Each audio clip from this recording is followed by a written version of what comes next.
Hi, it's Stuart Sutton at 1 Acre Plus Homes. Hope you're having a great day so far. We do answer questions as often as we can through videos like these. How did homes on an acre or more compare in Georgetown, Liberty Hill and Leander in 21, and even farther back? That is a very common question that we've been receiving. Part of that's because of the incredible hot market, of course, this year and the very hot market for the last few years.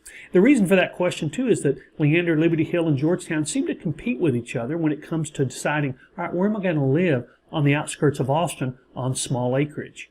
And here is what we found. If you had made a decision between those three areas, if you'd have bought a $500,000 home 5 years ago, the average increase in prices would have pushed that up to $905 in one area, $991 in another area, and a little over $1 million, $1,028,000 in another area. So those three areas, yes, they tend to compete with each other.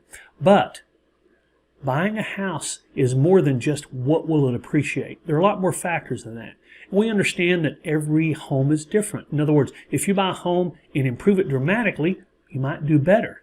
If you buy a home and don't maintain it very well, you might not do as well.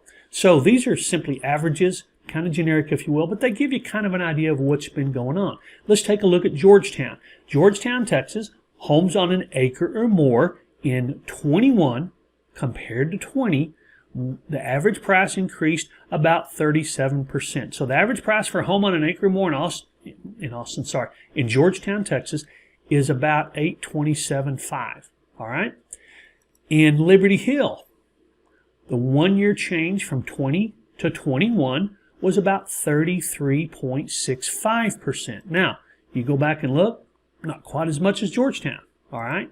The average price in Liberty Hill is less. Now, I have said at times that it seems like Liberty Hill might have caught up with Georgetown, but the average price for a home on an acre or more is still less in Liberty Hill, all right?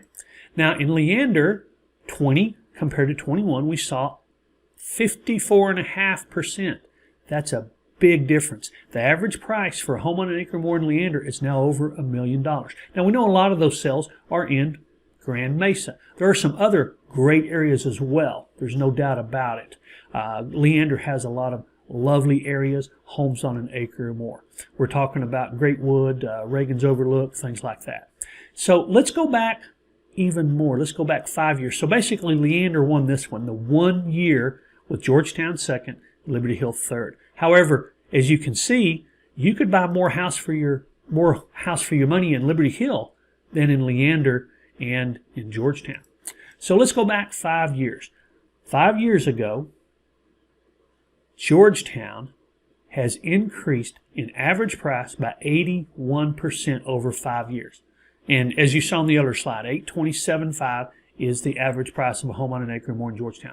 But 81% is a pretty nice chunk of equity. I mean, calculate that. Actually, we'll do it in just a second.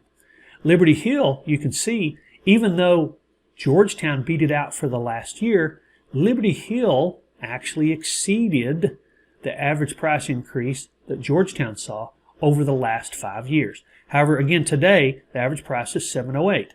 So you can get more house for your money in Liberty Hill than you can in Leander or Georgetown.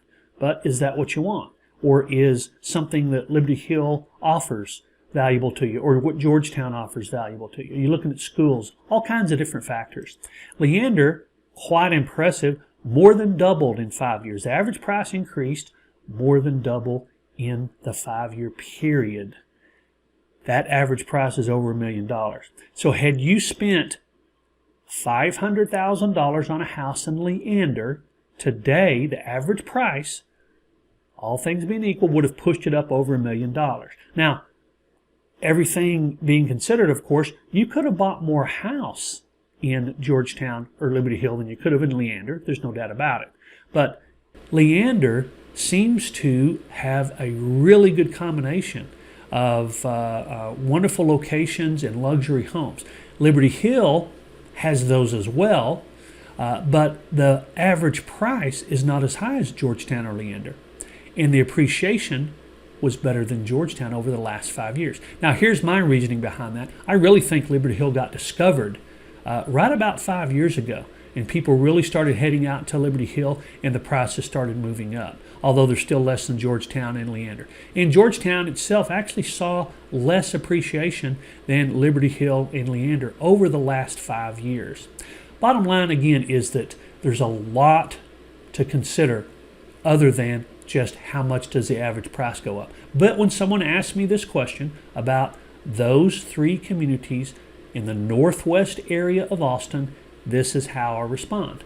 We do keep up with things like this. I'm going to do another video like this about other communities that tend to compete with each other, so that you have an idea about that. Thanks so much for your time. I hope you enjoyed the video. Hope it gave you some ideas, answered some questions for you. OneAcrePlus.com is where you can see all homes on an acre or more, and you can see more videos like this at OneAcrePlusStats.com. Thanks again for your time. I'm Stuart Sutton. Call, text, or email if I can help. And remember, it's your choice, so make it a powerful day. Bye-bye.